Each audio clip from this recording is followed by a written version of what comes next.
What is Scala ad Caelum?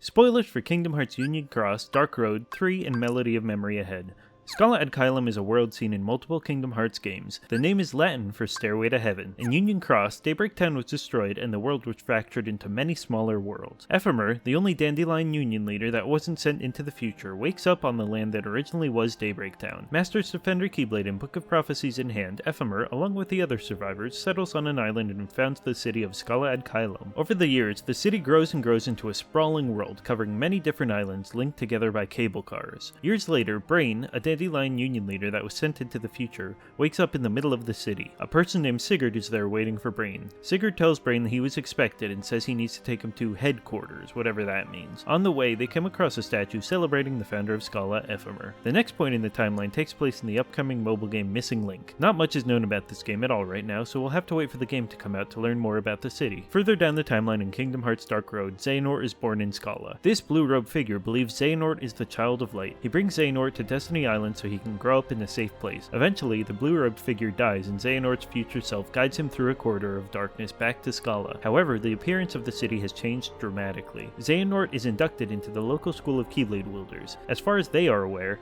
this island is the only island across the entire world to still be inhabited. While Scala has been around for a long time, the other worlds across the realm of light are still growing and coming into being. During this process of growth, time flows at different speeds across the individual worlds. Xehanort, Ericus, and their classmates begin exploring these worlds, tasked by their master Odin to look for the missing upperclassmen. Baldur, another classmate, has been left out of this task. As Baldur's sister Hoder is one of the missing upperclassmen, Odin does not want to worry him. While exploring, Xehanort and friends discover that darkness as an elemental force is beginning to manifest in the hearts of beings throughout these worlds. Eventually, they discover that several of the upperclassmen have died, including Hoder. It turns out that Baldur has known this the whole time. Having been left to stew in his grief for a while now, Baldur is overcome with darkness. He kills most of Xehanort's classmates and attempts to destroy Scala. However, Xehanort stops him, choosing to kill Baldur instead of cleansing the darkness from his heart. Eventually, Xehanort and Ericus go their separate ways. Ericus chooses to follow the path of light. Xehanort chooses to follow the path of darkness, or the Dark Road, planning on instigating a future Keyblade War. Years later in Kingdom Hearts 3,